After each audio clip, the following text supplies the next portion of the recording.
तो मैं चाहता हूं कि डॉक्टर फैसल आपको स्क्रीन पे पहले बता दें कि ये चोटें 4 गोलियां मुझे लगी हैं, किधर लगी, उसके बाद फिर मैं बाकी आपसे बात करूंगा। डॉक्टर फैसल।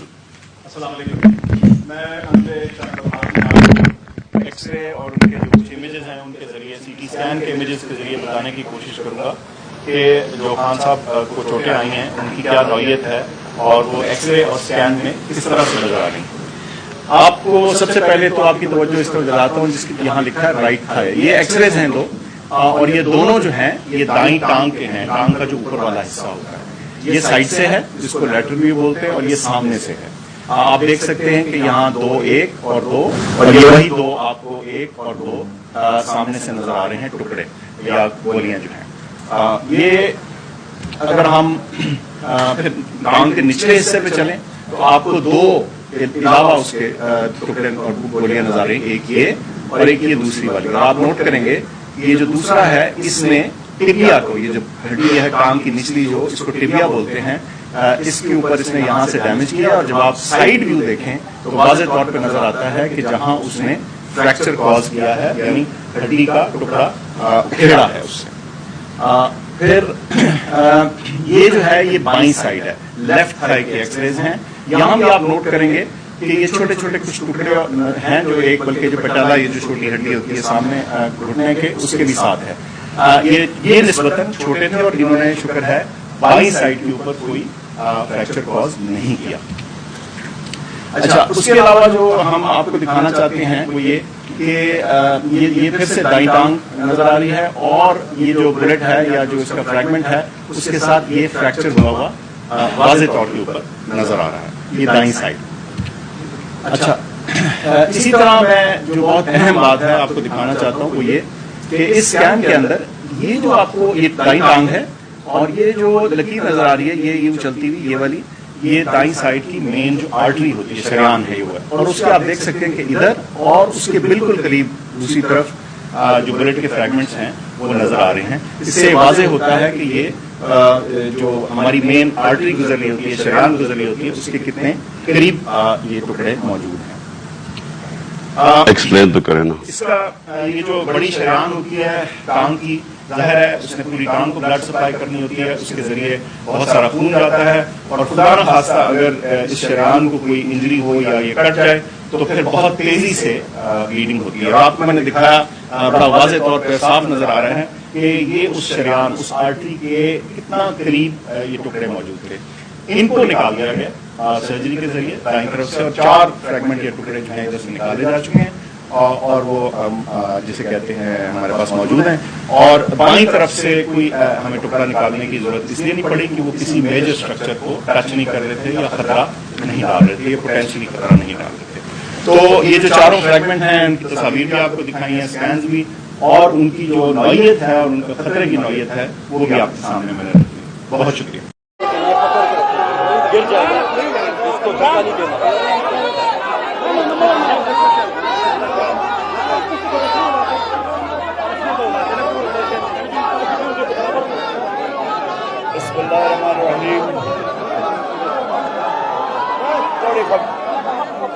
थोड़ी खामोशी, पीछे पीछे खामोशी।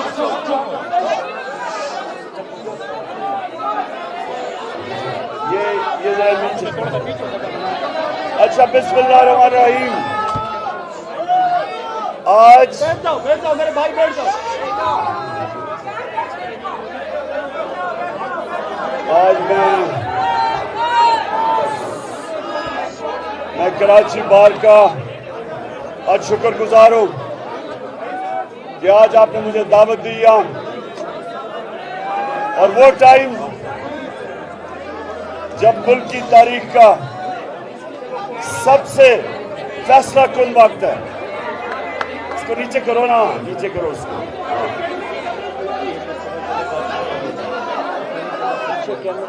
कराची बार मैं आपके सामने एक पैगाम लेके आया हूं। अगर ये NRO2 ये जो दूसरी दफा बड़े बड़े मुजरिमों को अगर NRO 2 देने में कामयाब हो गए, ये मुल्क का कोई मुस्तकबिल नहीं है। अगर इस मुल्क में सिर्फ छोटा चोर जेल में जाएगा और बड़ा डाकू ईवानों में बैठेगा और उसको मुल्क का इंसाफ का निजाम पकड़ नहीं सकेगा, इस मुल्क का कोई मुस्तकबिल नहीं है। मैं आपकी वकला कम्युनिटी के पास इसलिए आया हूं कि आप वो लोग हैं जो समझते हैं रूल ऑफ लॉ, कानून की हुक्मरानी आप समझते हैं, और अगर कानून की हुक्मरानी की धज्जियां उड़ाई गई कि ताकतवर पैसा चोरी करके बाहर चला जाए और बाहर से वापस NRO लेके आ जाए, फिर मुल्क लूटे, फिर बाहर चला जाए, इस मुल्क का कोई मुस्तकबिल नहीं है अगर हमने ये होने दिया। मैं इन चोरों के खिलाफ हकीकी आजादी की सियासत नहीं कर रहा, जिहाद कर रहा हूं, और मैं चाहता हूं आप सब मेरे साथ हों।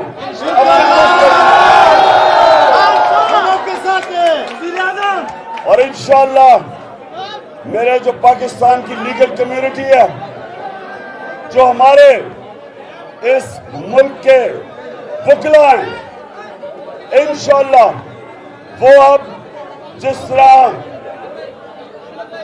1947 में पाकिस्तान मूवमेंट 2 अजीम वकीलों ने लीड की थी,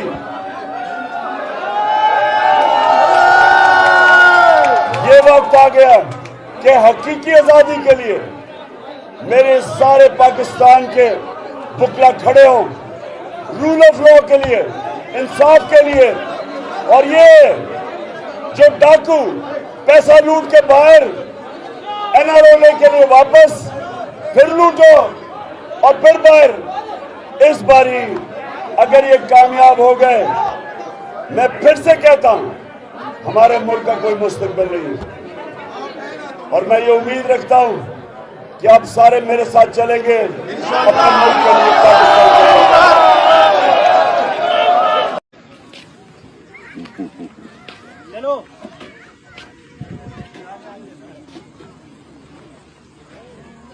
कौन जीत रहा था? अच्छा बात। हाँ जो सामने देखो, वो ले 2 कमरे।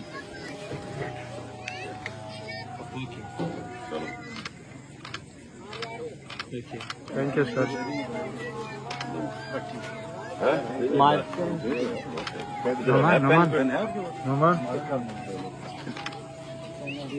पेन मेरे पास नहीं है, होता अभी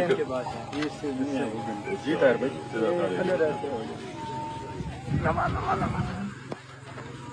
भेज दे। Okay okay. क्या करते हो सर? गांव में क्या करते हो? क्या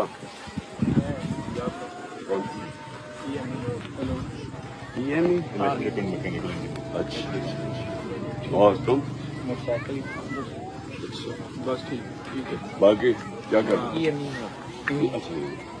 कितने ये कितने लोगों को नौकरी है यहाँ? ये कितनी है पता है?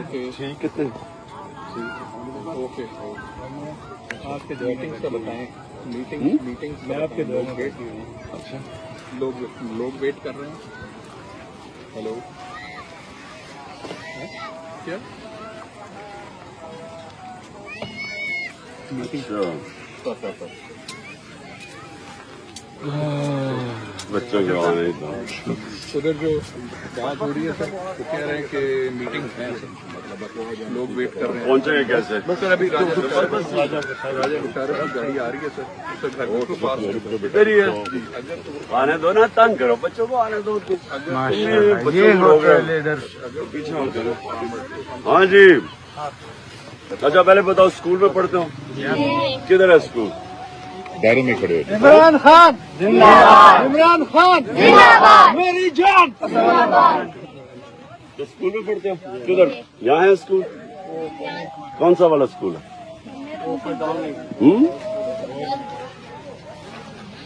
गाँव का क्या नाम है? अच्छा ये है जी। धमियाल इधर से कितना दूर है?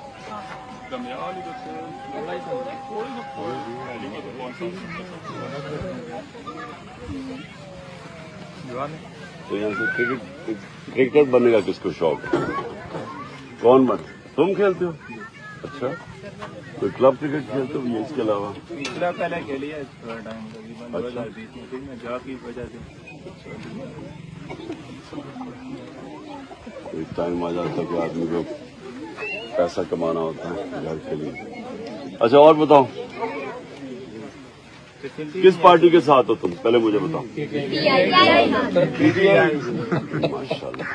माशाल्लाह। ऐसे बच्चे तो सारे हमारे साथ हैं। अब वो बड़े भी जो हो गए वो भी साथ आ गए, शुक्र है। पहले बच्चे थे, अब बड़े भी साथ आ गए। अच्छा और अच्छा जी, अस्सलाम वालेकुम। हाँ वालेकुम अस्सलाम। वालेकुम।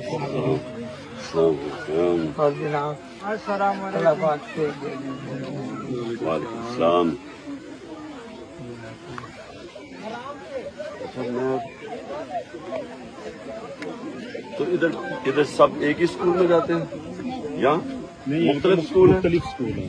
एक बच्चों का स्कूल है गवर्नमेंट का और एक बच्चों का स्कूल है, बाकी प्राइवेट स्कूल नहीं तो बच्चों के स्कूल में तो इसके अलावा तो और कोई नहीं जगह होगी ना? नहीं, एक ही एक। हाँ जी, एक ही गाँव तो है सब ये। उधर ही जाते हैं? जी जी, ये सरवर खान साहब का एरिया MA 63 है, MNA सरवर खान नहीं करके।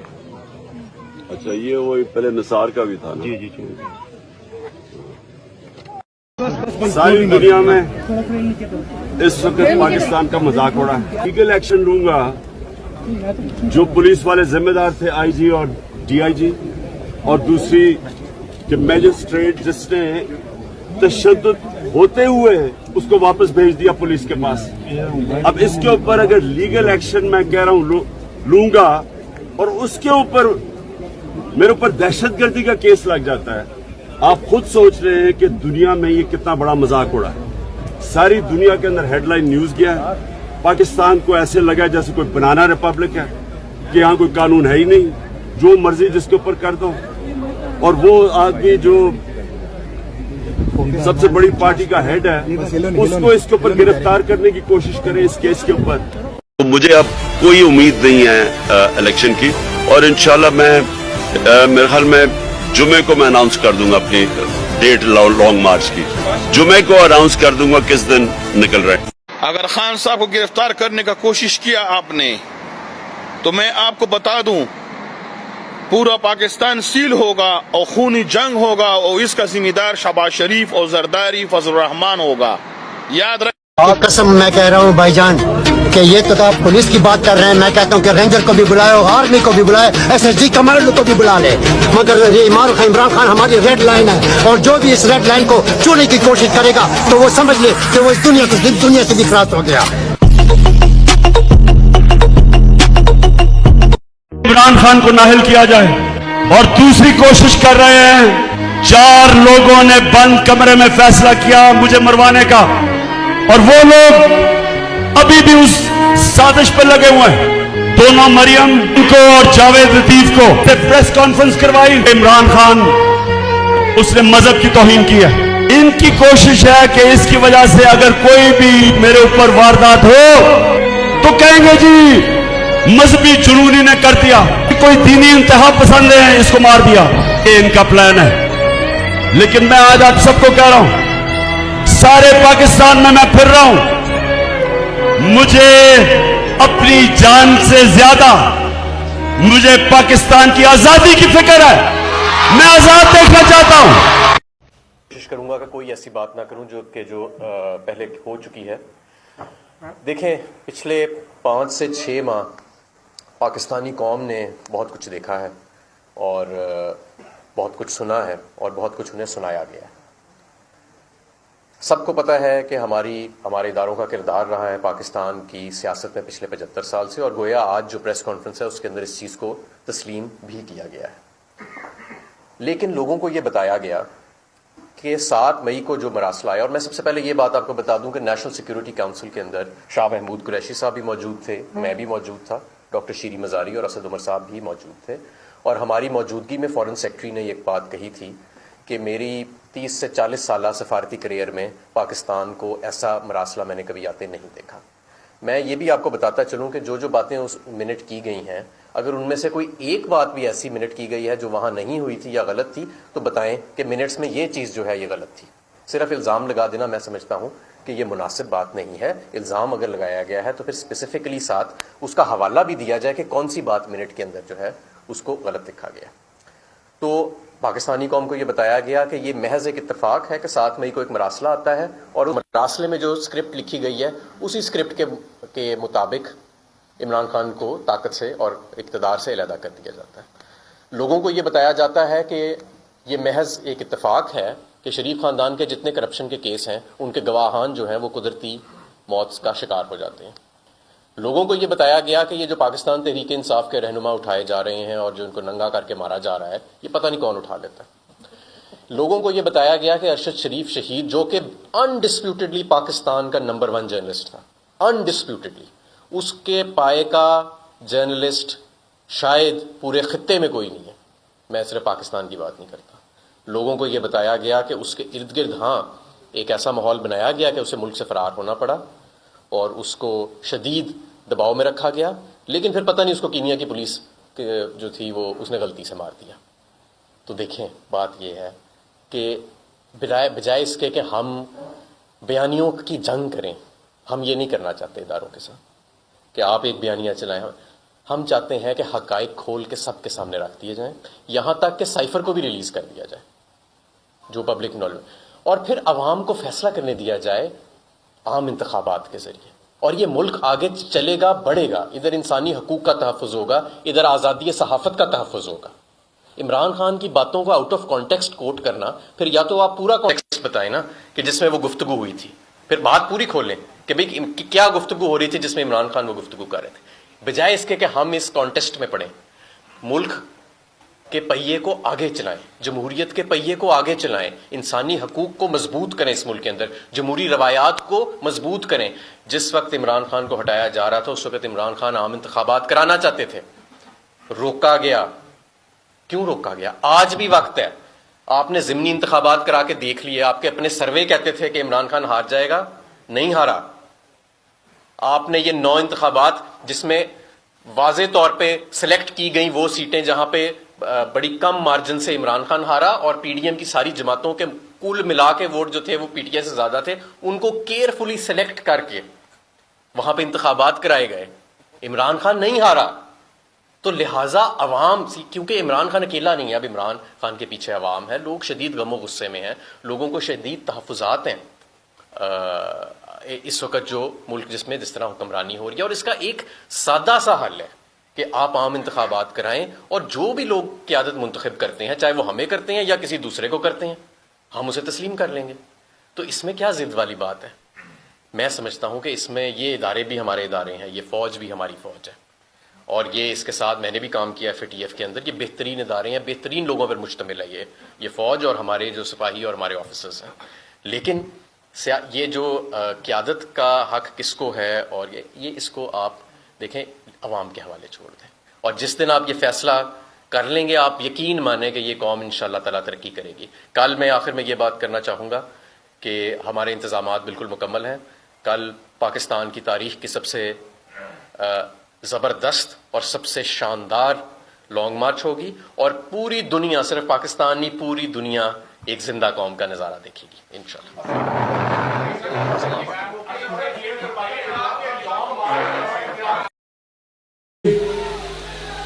लगता है आपने दुनिया की तारीख पढ़ी नहीं, लगता है आपकी डिग्री जाली थी। ये जो तकब्बर भरी, ये जो आपने तकब्बर भरा बयान दिया कि मैं 11 दिनों में पाकिस्तान को फतह कर लूंगा। नरेंद्र मोदी, मैं जरा आपको तारीख में पीछे ले जाता हूं। किसी को कहो आपको तारीख दुनिया की बताए। दुनिया की दो सबसे ताकतवर फौजें, नेपोलियन की फौज और हिटलर की फौज, उन्होंने रूस पे हमला कर दिया। उस वक्त दुनिया की सबसे ताकतवर फौजें थी, उन्होंने हमला किया और उनके भी जो सरबराह थे उन्होंने कहा ये चंद हफ्तों की गेम है, हम फतह करके वापस आ जाएंगे। जो रूस की सर्दी से पहले ही हम वापस आ जाएंगे फतह करके। दोनों फौजें रूस की सर्दी के अंदर तबाह हुई, क्योंकि उन्होंने भी उधर भी तकब्बर में उन्होंने भी यही कहा था कि चंद हफ्ते की गेम है। यहां साथ अफगानिस्तान, दुनिया की सबसे ताकतवर फौज 19 साल से अफगानिस्तान में है। इनके भी जनरलों ने कहा था कि यह चंद हफ्ते की गेम है। वियतनाम, वहां भी उनके जनरल ने कहा कि चंद हफ्ते में हम फतह कर लेंगे। नरेंद्र मोदी साहब, ये पाकिस्तान के अंदर वो लोग बसते हैं जो जिनका दीन एक तरफ तो कहता है कि एक इंसान का कत्ल ऐसा है कि सारी इंसानियत का कत्ल, एक तरफ तो हमारा अल्लाह कुरान में हमें यह हुक्म देता है इंसानी जान की इतनी कदर है, और दूसरी तरफ अल्लाह हमें हुक्म करता है कि अपनी आजादी के लिए अपनी जान अगर अब तुम कुर्बान करते हो तो पैगंबरों के बाद शहीद का दूसरे नंबर पे सबसे बड़ा दर्जा अल्लाह देता है। कहने का मतलब ये, नरेंद्र मोदी, इस कौम के ऊपर जो आपने स्टेटमेंट दी और जो आपके कमांडर इन चीफ ने कहा कि जी मुझे अगर हिंदुस्तान की पार्लियामेंट हुक्म करेगी तो मैं आजाद कश्मीर को फतह कर लूंगा, मैं आप दोनों के लिए पैगाम देता हूं, ये गलती जिस दिन आपने की, एक तो हिमाकत कर बैठे हो 5 अगस्त कश्मीर में, ये आपने गलती की। ये याद रखना कि यहां 20 करोड़ पाकिस्तानी जो रहते हैं, ये बच्चा बच्चा आखिरी सांस तक लड़ने वाला है। हम तुम्हारा मुकाबला करेंगे और तुम्हें मुकाबला करके दिखाएंगे।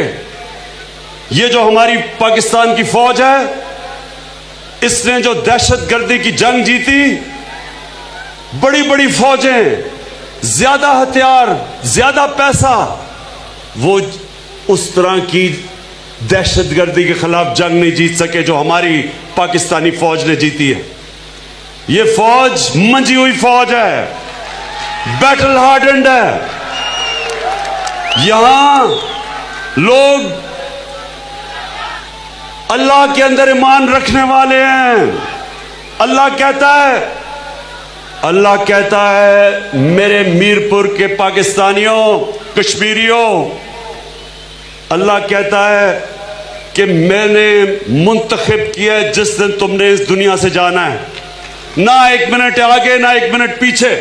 ये हमारा ईमान है, इसलिए यहां कोई मौत से नहीं डरता।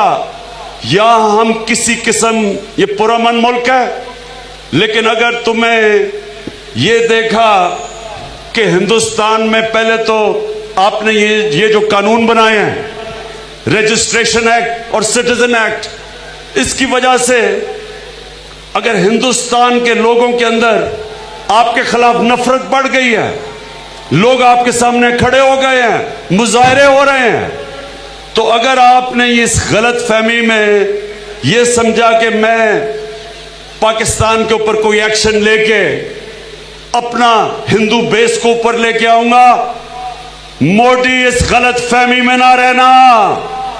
यह आपकी आखिरी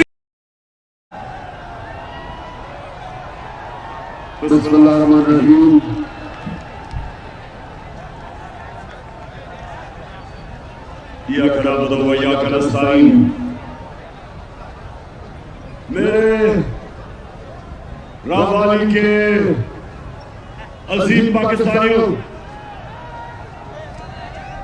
मैं आज आपके सामने जो मुल्क के हालात हैं, जिसकी वजह से हम आज इस रास्ते पे हकीकी आजादी की मार्च इस्लामाबाद में जिस वजह से लेके जा रहे हैं, मैं सारे रावाली के मेरे बाशऊर पाकिस्तानियों, आपने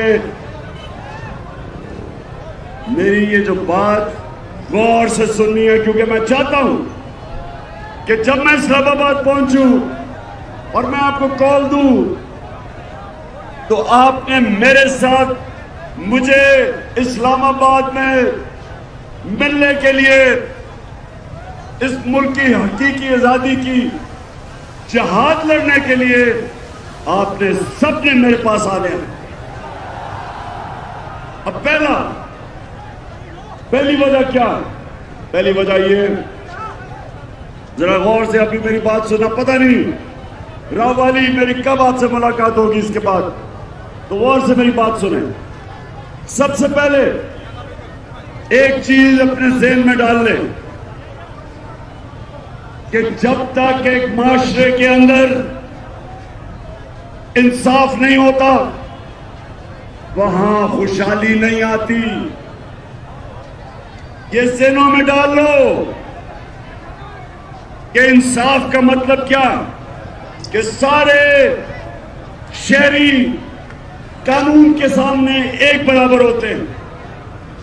ताकतवर और कमजोर के लिए एक कानून होता है, इसको इंसाफ कहते हैं।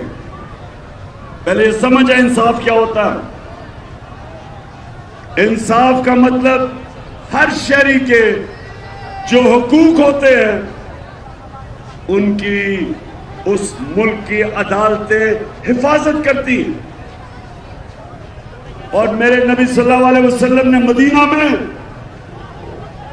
जब वो हिजरत करके गए मदीना, तो मुसलमान गरीब थे, बुरे हालात थे। इसको नीचे कर दो, नीचे कर दो।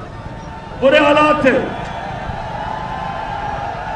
लेकिन मेरे नबी सल्लल्लाहु अलैहि वसल्लम ने सबसे पहले अदल और इंसाफ कायम किया।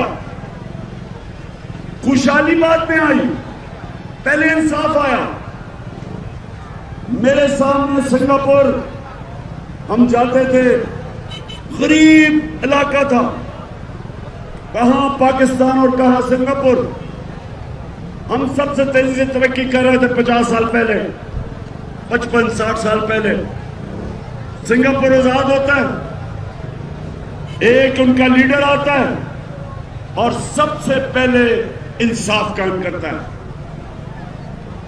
सिंगापुर में सबसे पहले कमजोर और ताकतवर के लिए एक कानून बनाता है, करप्शन खत्म हो जाती है।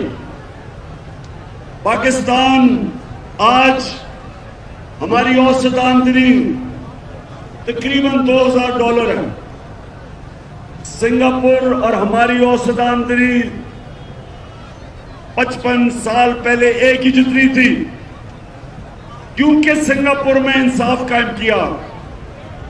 आज हमारी तकरीबन $2000 है, सिंगापुर की $60,000 औसत आमदनी है।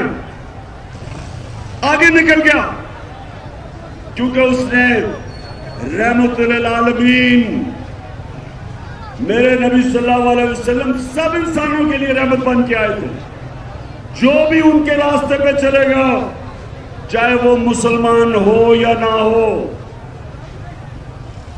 अल्लाह की नेमतें बरकतें आएंगी, खुशहाली आएगी। वो आगे निकल गया। हमारा सबसे बड़ा मसला, मैं अपने नौजवान को बताना चाहता हूं, सबसे बड़ा मसला ये है कि इंसाफ नहीं है। छोटा चोर चोरी करके जेल में और बड़ा डाकू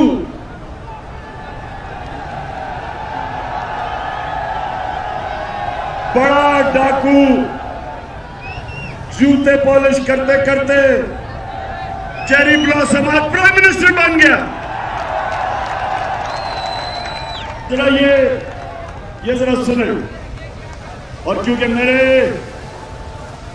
अजीम लीडर, मेरे अल्लाह के पैगंबर, उन्होंने, मैं चाहता हूं सारी कौम, मैं बल्कि इंशाल्लाह जब हमें अल्लाह ने हुकूमत दी तो मैं चाहूंगा कि उनकी हदीस हर स्कूल में लगी हो, हर यूनिवर्सिटी में लगी हो, हर ऑफिस में लगी हो। और वो ये कि मेरे नबी ने कहा कि तुम्हारे से पहले बड़ी कौमें तबाह हुई। जो जब छोटा चोर करता था तो जेल में चोरी करता था, वो जेल में, और बड़े डाकू को जो कौमें नहीं सजा दे सकती थी वो तबाह हो जाती थी। अब ये शहबाज शरीफ का जरा सुनो। इसको 16 अरब रुपए की करप्शन के केस में सजा होने वाली थी, जबकि इसको बचाया गया, साजिश के तहत इसको ऊपर बिठाया गया। और जब ये ऊपर बैठा 16 अरब रुपए का FIA का केस था, जब से ये ऊपर बैठा, ये जरा गौर से सुने। मैं बंद करो, क्या करें, सुने जरा। सबसे पहले चार गवाह थे जिनके नाम पे इसने 16 अरब रुपया लिया था। उसमें गुलजार अहमद, वो चपड़ासी था रमजान शुगर मिल में, वो मर गया, पता ही नहीं चला मरा कैसे। मुजम्मल राजा, वो कैश बॉय था रमजान शुगर मिल में, वो हार्ट अटैक से मर गया। ये 2 महीने में आते साथ ही, इनके पहले 2 महीने में वो मरा। गुलाम साबिर, जो मुजम्मल का रिश्तेदार था, वो हार्ट अटैक से मर गया, भाई था, वो हार्ट अटैक से मर गया। मकसूद चपड़ासी, जिसके अकाउंट में 4 अरब रुपया आया था, 400 करोड़ रुपया, वो हार्ट अटैक से मर गया। डॉक्टर रिजवान, जो FIA का इन्वेस्टिगेट कर रहा था ये केस शहबाज शरीफ का और बेटों का, वो इन्वेस्टिगेटिंग ऑफिसर, वो हार्ट अटैक से मर गया। और एक और जो इन्वेस्टिगेट कर रहा था नदीम अख्तर, उसको भी हार्ट अटैक हुआ लेकिन वो बच गया। अब ये सुने, किसी और मुल्क में ये होता, मैं यूरोप की बात कर रहा हूं, मैं उन मुल्कों की बात कर रहा हूं जिधर इंसाफ है। अभी इन्वेस्टिगेशन होनी थी, इसके ऊपर इन्वेस्टिगेशन होनी थी। किसी ने नहीं पूछा कि कैसे सारे लोग जो गवाह थे सब मर गए। और उसके अलावा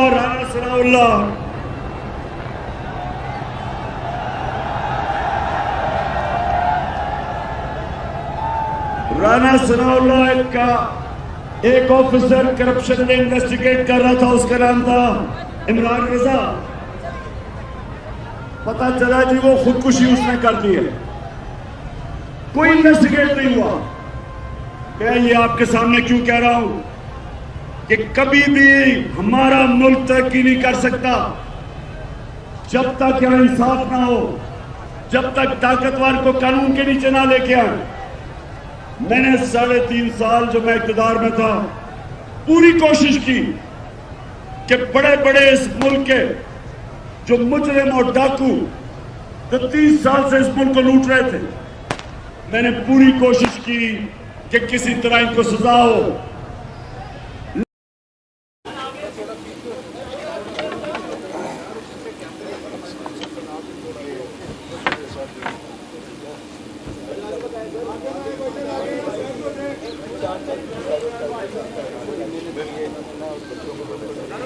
कल भी जो है जी वो पैदल साथ चल रही थी, बहुत बड़ी। हाँ हाँ बिल्कुल कोई शक नहीं, कोई शक नहीं, कोई शक नहीं। उसने अपना पूरा हिस्सा डाला है। अल्लाह ताला आपको हिम्मत दे, उसका दर्जात बुलंद करे।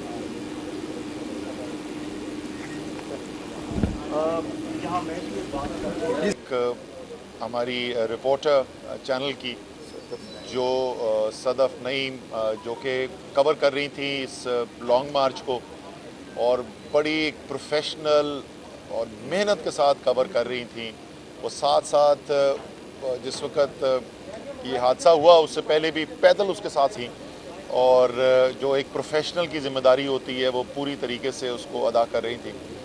वो हादसा हुआ, वो गिरी और उसके बाद अल्लाह ताला उनको उनकी मग़फ़िरत करे।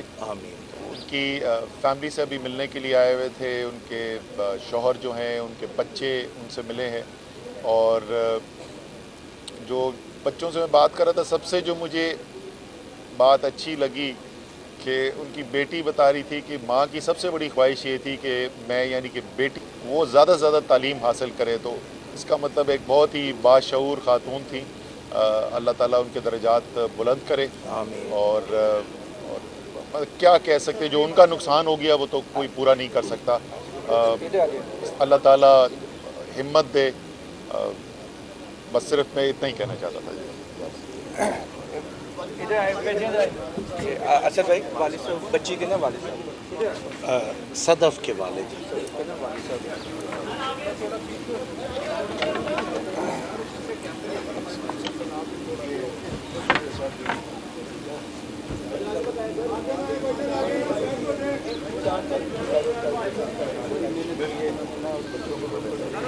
कल भी जो है जी वो पैदल साथ चल रही थी,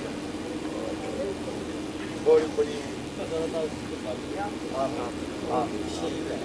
बिल्कुल कोई शक नहीं, कोई शक नहीं, कोई शक नहीं। उसने अपना पूरा हिस्सा डाला है। अल्लाह ताला आपको हिम्मत दे, उसका दर्जात बुलंद करे।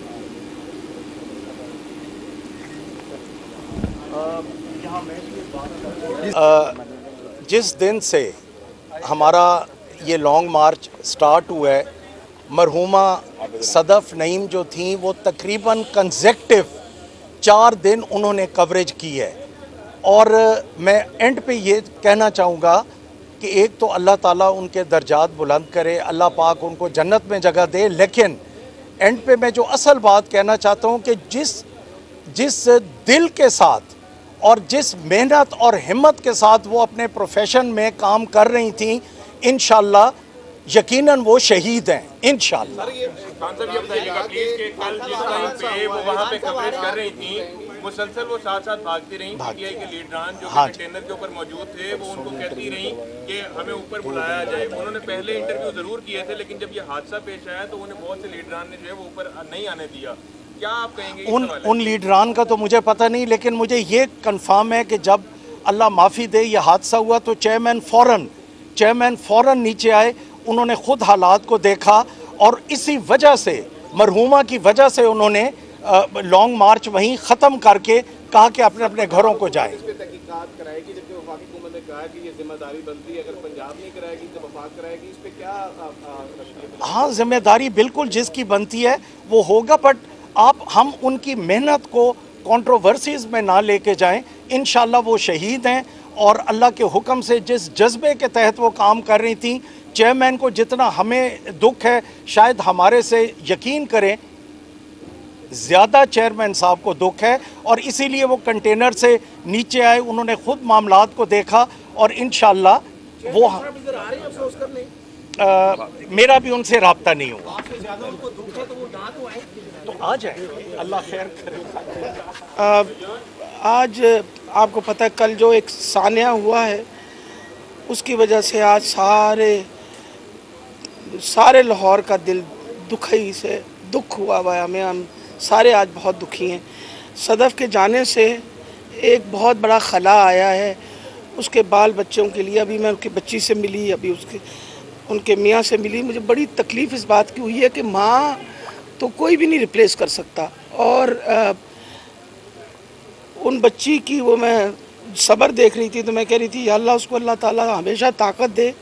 वजह ये कि सदफ के लिए ख़ास तौर पे मेरे पास जो लफ्ज़ हैं कहने के लिए वो ये है, एक खातून होने के नाते इस हमारे सारे माशरे में सर्वाइव करना और फिर जर्नलिज्म में सर्वाइव करना एक बड़ा मुश्किल काम होता है।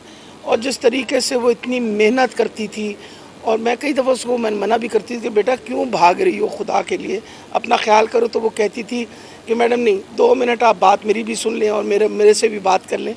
वो हमेशा अपना काम इतनी ज़्यादा मेहनत से करती थी, और वो कहते हैं ना, जो दिल से करती थी कि मेरे पास लफ्ज़ नहीं है बयान करने के लिए, कि ये एक बहुत बड़ा सानिया, एक बहुत बड़ी लॉस है। अल्लाह ताला ख़ानदान वालों को सब्र जमील अता फ़रमाए। कहना बड़ा आसान होता है ये बातें, लेकिन सब्र बड़ी मुश्किलों से आता है, और हम सारे इनके दुख के अंदर उतने ही शरीक हैं। हम नेचुरली हर तरीके से पूरी कोशिश करेंगे कि इन बच्चों को भी सपोर्ट करें, और हर तरीके से कोशिश करेंगे कि इंशाल्लाह सदफ़ का नाम जो है वो हमेशा ज़िंदा रहे।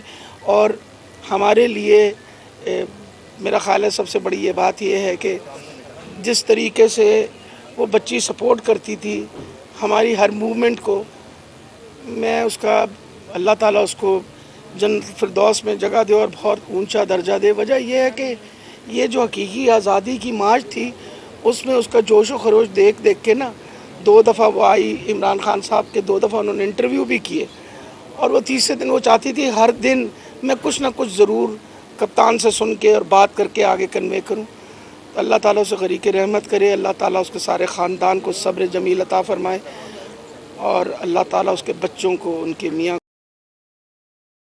होगा। मैंने कहा इस महीने में अनाउंसमेंट होगा, कहीं लॉन्ग मार्च हो जाएगा इस महीने में।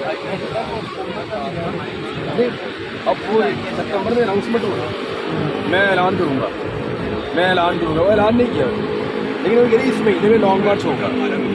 बहरहाल मुझे people are begging for long march. Sir आपने बताया नहीं इसका फ़ायदा कौन उठाएगा? हाँ, इस हुकूमत में नहीं, government is begging for long march, और गवर्नमेंट के जो फैसिलिटेटर्स हैं वो भी बेचारे मांग रहे हैं। सर फ़ायदा तो कोई और उठा लेगा, ऐलान नहीं कर रहे और मुद्दा किसी तरह इमरान खान इस वक्त। मैं आपको बताता हूँ, स्टीव हांक का मैंने रात को वो पढ़ा, उसका आर्टिकल वो लिखता है, और ये इंग्लिश अमेरिकन और बड़ा ज़बरदस्त इकॉनमिस्ट है। साउथ एशिया के जितने भी आपके अफेयर्स हैं उनको वो देखता है। मैं रात को से देख रहा था, और ब्लूमबर्ग की भी आप रिपोर्ट देखें और बाकी सारी रिपोर्टें अगर आप इकट्ठी करें, तो पाकिस्तान 81% डिफ़ॉल्ट के करीब है। जो आपका था श्रीलंका, वो 61% पे डिफ़ॉल्ट कर गया था, और पाकिस्तान 81% पे है। रात को स्टीव ये कह रहा था कि स्टीव की जो रिपोर्ट है वो ये कह रही थी कि मैं बिल्कुल हैरान नहीं होऊंगा कि शहबाज शरीफ इस डूबते हुए जहाज़ को अब नहीं बचा सकता, या वो नाकाम हो गया है। और पाकिस्तान बिल्कुल, उसने जो वर्ड लिखा ना, वो वर्ड टू वर्ड ये था कि on the blink of the default.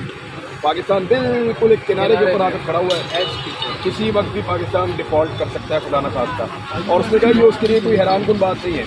और लेकिन उसने जो पैरामीटर बताया ना, वो बड़ा खौफनाक है। आपके जो होते हैं ना बॉन्ड, ये जो सॉवरेन बॉन्ड्स आपके होते हैं ना, ये एक्चुअली आपकी वैल्यू होती है। जब आपकी वैल्यू गिरती जाती है तो आप डिफ़ॉल्ट के करीब जाते हैं। ये $110 के आसपास भी रहा इमरान खान के दौर में, साल पहले की बात है। जब ये तरीके तो एतमाद आई है, ये तब भी 100 के आसपास था, 100 से ऊपर था बाद में। और एकदम जब तरीके तो एतमाद आई है, तो ये 70 को आगे टच किया था।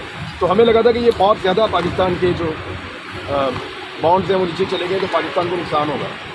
तो अभी ये 40 से नीचे है, 35, और ये 60% का डिप लगा है with in this time period, regime change के बाद। हाँ, और ये सबसे बड़ा पैरामीटर करार दिया जाता है कि कोई कंट्री डिफ़ॉल्ट की तरफ जा रही हो, खुदा न खास्ता। इनके पास आखिरी उम्मीद ये थी कि इसाक डार साहब जाएँ और जाकर IMF से कोई रीनेगोशिएट कर लें। लेकिन डार साहब का स्टेटमेंट अगर आप देखें, जो मुझे अभी हारस बता रहे थे रस्ते में, मैं क्योंकि ट्रैवल कर रहा था, तो डार साहब का ये स्टेटमेंट आया कि IMF के साथ हमने बातचीत मुकम्मल कर ली है, बस और कोई बातचीत नहीं है। तो अब जो म्यूचुअल मुख्तलिफ मुल्कों के साथ जो आपकी है वो लेन देन के मामला हैं, उन्हीं को आपने अब रीनेगोशिएट करना है। यानी आप फिर सऊदी अरब के पास जाएंगे, फिर बाकी मुल्कों के पास जाएंगे, उन्हें कहीं डिफ़ॉल्ट करने वाले बचा लें आप हमें। यही ऑप्शन बच गया है। दूसरा, मेरे ऑफिस में कल एक, बल्कि ऑफिस में नहीं, बाहर थे, हाँ मुझे याद आ गया, कहीं और मैं मिला हूँ एक साहब से, और वो बहुत सीनियर आदमी है और उसकी बहुत दूर तक रसाई है। पॉलिटिकल और नहीं, वो पॉलिटिकल आदमी नहीं, टेक्निकल आदमी। उसने मुझे बताया कि 1,87,000 LCs पेंडिंग है। एग्जैक्टली कराची में पेंडिंग है और ये ये पेमेंट भाई साहब बैठे हुए हैं, इनको पूछो इससे क्या होता है। 1,87,000 आपकी LCs पेंडिंग है। आप सिर्फ पाकिस्तान के अंदर डॉलर को दबा के रखना चाहते हैं ताकि डॉलर की आप प्राइस को नीचे ले आएं। इससे जब कंटेनर्स की लाइनें लग गई हैं ना पीछे, होता क्या है कि आपकी जॉब्स खत्म होना शुरू हो जाती है। आपकी 40% इस मरतबा कपास कम पैदा हुई है, वो आपने बाहर से लेके अपने ऑर्डर पूरे करने हैं ना, आपकी इंडस्ट्री का पट्टा बैठ जाएगा। अदरवाइज आपको ये खोलनी पड़ेगी LC। जैसे ही आप ढीला छोड़ेंगे कि ये बहुत लंबा प्रेशर पीछे से चल रहा है, तो ये एकदम आपके डॉलर के ऊपर इसका इम्पैक्ट आएगा। और मुझे जो कल साहब मिले हैं, अल्लाह ना करे, लेकिन जो उन्होंने बात की, उन्होंने कहा कि ये 300 रुपये तक डॉलर शूट कर सकता है, 1 गो में इतनी स्पीड में जाएगा ये कि आपको समझ नहीं आएगी। क्योंकि जब आप कॉस्मेटिक तरीके से चीज़ों को कंट्रोल करते हैं, जैसे डार साहब ने पिछली मरतबा किया था, तो जब आप ढीला छोड़ते हैं तो वो एकदम 25-30 रुपये की जंप मारता है। तो इस मरतबा जो ग्रिप किया हुआ है वो ज़्यादा बड़ी मुसीबत को ग्रिप किया हुआ है। तो जितना जैसे उसको छोड़ेंगे वो एकदम लास्टिक की तरह जो है वो रिएक्ट करेगा। वो सूरत हाल ज़्यादा खतरनाक है। भाई ये जो डॉलर बहुत ऊपर चला जाएगा। ये जो खान साहब लॉन्ग मार्च करेंगे, इसका फ़ायदा किसको होगा? आप तो ट्वीट्स करते हैं कि इसका फ़ायदा कोई और उठाएगा। तो खान साहब फिर क्यों लॉन्ग मार्च करते हैं? उस्मान, बात ये है, आपको आसान मिसाल में बताता हूँ, बिल्कुल आसान। मुझे आपसे काम है और आपको मेरे से कोई काम नहीं है, तो अब आप मेरा काम अपनी मर्जी से ही करेंगे ना। बिल्कुल। लेकिन अगर आपको भी मुसीबत पड़ गई और मेरे से काम पड़ गया तो फिर आप मेरा काम कर देंगे। वही इतनी सी बात है। सर, इसको चाइना रेस्क्यू करेगा? मुझे कोई हल निकलेगा नहीं। क्यों चाइना क्यों करेगा रेस्क्यू? चाइना को आपने ऑलमोस्ट धोखा दिया हुआ है। उनके तज्जियाकार इसके ऊपर बात करते रहे हैं। वो ये कहते हैं कि जब हमें पाकिस्तान के ऊपर, पाकिस्तान की खारजा पॉलिसी पे जब हमें भरोसा होने ही लगता है, उसी वक्त जो है वो हमें कोई ना कोई टीका लगा देते हैं। और वो पाकिस्तान को बराह रास्त तो नहीं कहते, लेकिन इशारे कराओं में वो बताते हैं और हमें पता है उनके हमसे शिकवे के भाई हैं। वो आज आपकी जो मुलाकात हुई है उसमें ये जो खान साहब का आज भी बयान आया बाइडन के हवाले से, तो उन्होंने डिस्कस नहीं किया कि जो इम्पोर्टेड हुकूमत है वो नहीं, ये बड़ा डिटेल में डिस्कस हुआ है। इसको जरा जोड़ के देखें। पाकिस्तान का जो एटॉमिक बम है, इसको इस्लामी बम कहते थे सारे। हमने तो कभी नहीं कहा पाकिस्तान का एटम बम है, लेकिन दुनिया कहती थी इस्लामिक बम। इसको बदनाम करते थे। कभी आपने हिंदू बम सुना? क्या उसके खतरे नहीं होते हिंदू बम के? यानी कोई ऐसी बात नहीं है। मैं मजाक कर रहा हूँ।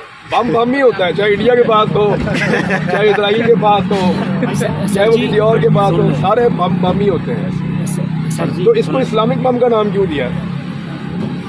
ये कोई बम कोई अलग कोई कार्रवाई डालता है? इस्लामिक बम तो नहीं है ना, बम है भी, एटम बम है। लेकिन एक्चुअली उसको बैड नेम देने की कोशिश की गई है कि ये मुसलमानों का है, तो ये बड़े एक्सट्रीमिस्ट हैं, तो ये मार देंगे, तो ये करेंगे, वो करेंगे। हमने तो कभी नहीं कहा कि क्रिश्चियन बम है, जो हमने कभी नहीं कहा। तो ज्यूज का भी बम नहीं है। अब इसको जरा आप समझें कि आपकी एटॉमिक कैपेसिटी या कैपेबिलिटी जो है वो दुनिया को पसंद नहीं है।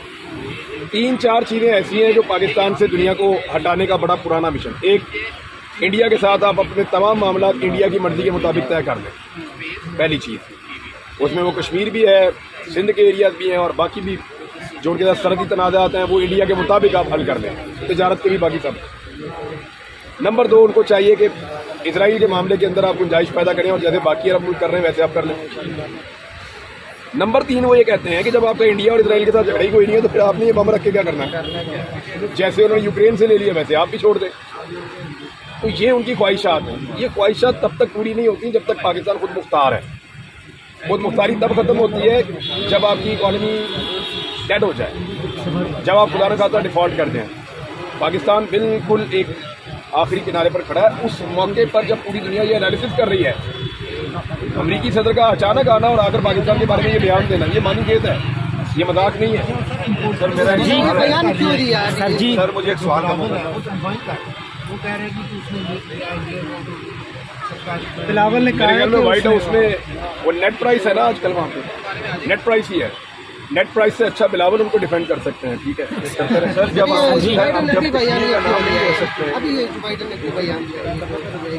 क्योंकि अभी हम बहुत करीब पहुंच गए हैं अपनी मईशत की तबाही के।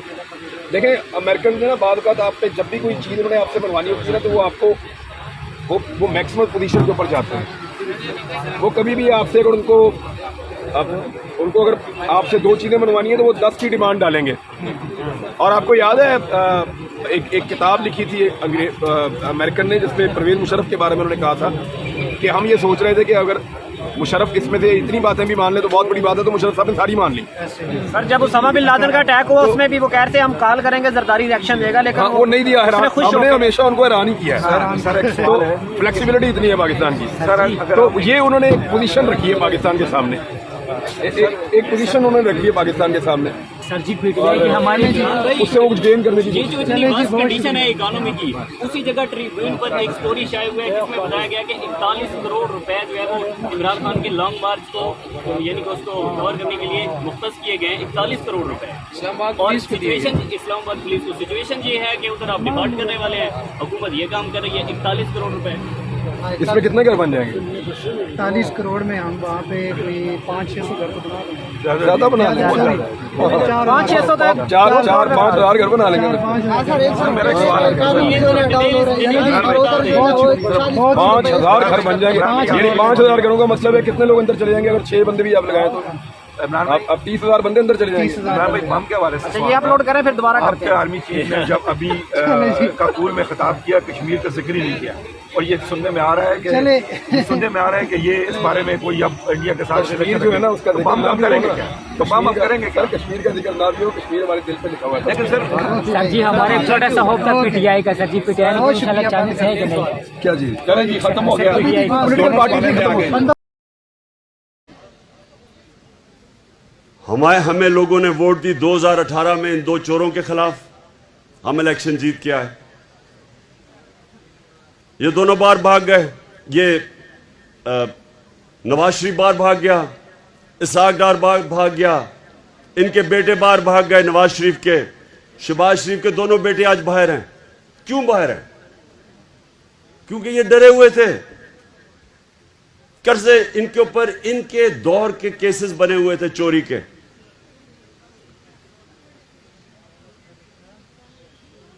जब ये बाहर चले गए, वहां बैठ के इन्होंने साजिश शुरू की पाकिस्तान के दुश्मनों से, जो चाहते नहीं थे कि इमरान खान इक्तदार में रहे, क्योंकि इमरान खान एक आजाद फॉरेन पॉलिसी बना रहा था। वो किसी के सामने झुकने के लिए तैयार नहीं था, वो किसी को गैर मुल्क को अपने मुल्क में बेसिस देने के लिए तैयार नहीं था, वो किसी की जंग में शिरकत करने के लिए तैयार नहीं था। इन्होंने पाकिस्तान के उन लोगों के साथ साजिशें की, बाहर बैठे हुए थे, और आखिर में इन्होंने अंदर जो बैठे गद्दार थे इस मुल्क में, उनके साथ मिलके अमेरिकी साजिश के तहत इन्होंने हमारी गवर्नमेंट गिराई। अभी नहीं सुन लो। अच्छा, अब क्या हुआ है? ये इक्तदार में आ गए, 20-25 करोड़ रुपए इन्होंने हमारे लोगों को दिए चोरी के पैसे से, और गवर्नमेंट गिरा दी। अब जब ये अब इक्तदार में आए, इन्होंने सबसे पहली बात की कि जी इमरान खान ने महंगाई बहुत की है और हम महंगाई के लिए इसको गिराना चाहते हैं। तो नौजवानों, ये खास तौर पे आपने सुनना है, ये जब इक्तदार में आए, ये आज रिकॉर्ड के ऊपर है कि 50 साल में जो सबसे ज्यादा इस मुल्क में महंगाई हुई वो इन 4 महीनों में हुई। एक चीज कहते हैं सेंसिटिव प्राइस इंडेक्स, मतलब ये जो आम आदमी के लिए जो कीमतें, जो आम आदमी को सबसे तकलीफ देती है, मसलन आटा है, बिजली है, ये जो चीजें जो सबसे ज्यादा आम आदमी की जिंदगी में मुश्किलात पैदा करती है, कहते हैं सेंसिटिव प्राइस इंडेक्स, SPI। ये हमारे जमाने में थी 16%, आज ये 45% पे पहुंच गई, 3 गुना ज्यादा। और बिजली की कीमत आप सब जानते हैं, पेट्रोल की कीमत, डीजल सब आप जानते हैं कि हमारी 150 रुपया लीटर थी, इनकी पहुंच गई 250 लीटर और 236। बिजली थी हमारी 16 रुपए यूनिट, इनकी पहुंच गई 36 और टैक्स मिला के 50 रुपए यूनिट, 3 गुना ज्यादा। तो अब ये कर क्या रहे हैं? ये ना महंगाई कम करने आए थे, ये ना माइशत ठीक करने आए थे, ये सारे चोर एक काम करने आए थे, अपनी चोरी छुपाने, खत्म करने के लिए, केसेस खत्म करने के लिए। और वो आपके सामने हो रहा है, केसेस खत्म हो रहे हैं पाकिस्तान में। अब जरा सुने, जरा ये एक और चीज सुने। ये जो इनके लंदन के फ्लैट है, ये 25 साल से उस पर रहते हैं। पेशावर के नौजवानों, वो लंदन का सबसे महंगा इलाका है। मैं लंदन जानता हूं। बरतानिया का प्राइम मिनिस्टर उस इलाके में नहीं रहता जिधर इन्होंने महंगे तरीन इलाके में फ्लैट लिए। 25 साल से रह रहे हैं उधर, मुलाकातें उधर होती हैं। उसने, हुसैन शरीफ ने कह दिया हमारे फ्लैट हैं, नवाज शरीफ ने असेंबली में कह दिया हमारे फ्लैट हैं। और आप जानते हैं कि वो मरियम की अदालत में क्या कहा गया? उसने कहा, उसने नैब से पूछा, अच्छा अब नैब पे अपना आदमी बिठा दिया है, नैब का हेड इनका अपना आदमी बिठा दिया है, तो फिक्स हो गया मैच। उसने कहा कि नैब साबित करे कि क्या इनके फ्लैट है या नहीं है। यानी ये 25 साल से जिन घरों में रह रहे हैं और तस्लीम करते हैं हमारे हैं, लेकिन वो प्रोसिक्यूटर कहता अब नैब बताए कि इनके हैं या नहीं। ये ऐसा कभी मुल्क में मजाक हुआ है? ये ऐसे है कि एक आदमी वो चोरी कर ले कुछ और उसके घर से बरामद हो जी कोई मोटर गाड़ी चोरी करके ले जाए और घर से पकड़ी जाए, और वो किसी और के नाम पे, अपने नाम पे ना रखे, वो गाड़ी कंपनी के नाम पे रख दे। तो जज कहे जी यहां तुम्हारे घर में तो बरामद हुई है गाड़ी, लेकिन साबित करो कि ये जो जिसके नाम पे है वो वाकई इन्होंने चोरी करके अपने, यानी वाकई चोरी की। ये ऐसा हुआ है। ऐसा मजाक कभी इस मुल्क से नहीं हुआ। सारे केसेस माफ हो रहे हैं। इसहाक डार जब बाहर गया तो वो क्यों बाहर गया? ये जरा क्यों मुल्क छोड़ के बाहर गया था 2017 में? क्या हुआ? सुने क्या किया इसने? 2012 में इसके असासे थे 60 लाख, 70 लाख, 70 लाख असासे थे इसहाक डार के 2012 में। नैब ने उसे बुलाया 2017 में। उन्होंने कहा ये तुम्हारे अब 90 करोड़ कैसे असासे बन गए? आपने कौन सा काम किया कि आपके 80 लाख से 90 करोड़ पे असासे चढ़े गए? जैसे उसे सवाल पूछा वो जहाज पे चढ़ के मुल्क से बाहर भाग गया। अब वो उसको वापस ले आए हैं। अब नवाज शरीफ वापस आएगा और वो करेंगे क्या कि वो इस मुल्क के अंदर अपना, उन्होंने इलेक्शन कमीशन बैठाया हुआ है जो कि बददियानतदार आदमी है, इनके घर का नौकर है। इससे पहले पूरी धांधली बाई इलेक्शन में की, उसके बावजूद हम जीते पंजाब में। अब इनकी कोशिश ये है कि ये यहां ऊपर बैठे, तहरीक इंसाफ के खिलाफ केसेस करें, इमरान खान को किसी तरह डिस्क्वालीफाई करें या किसी तरह उसको जेल में डालें। केसेस को तो 24 FIR काट दिए इन्होंने मेरे ऊपर, वो कोई फर्क नहीं पड़ता।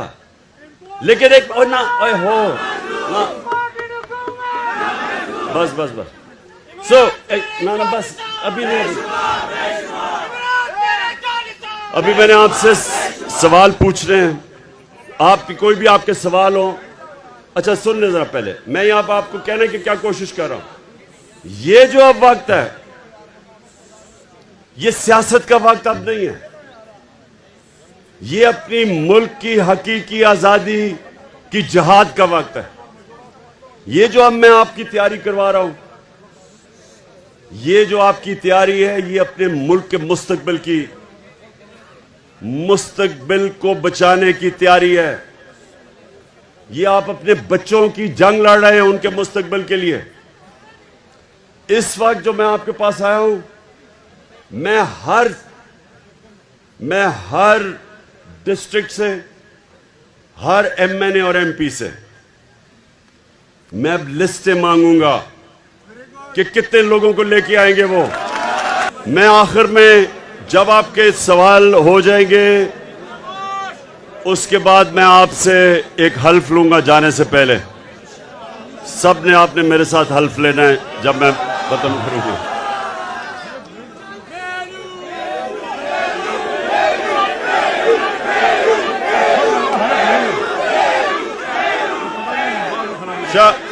एक मिनट शाह फरमान,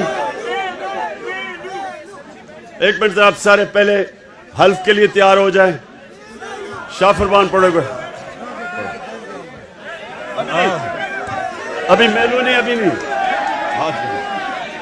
आप हल्फ पढ़े साथ साथ बिस्मिल्लाहिर्रहमानिर्रहीम।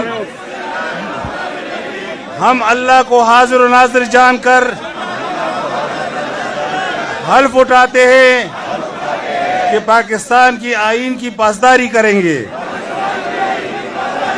और इसकी हिफाजत करेंगे, और ये कि हम हकीकी आज़ादी तहरीक को जहाद समझकर इसमें हिस्सा लेंगे और हर किस्म की कुर्बानी देंगे। अल्लाह हमारा हामी और नासिर हो।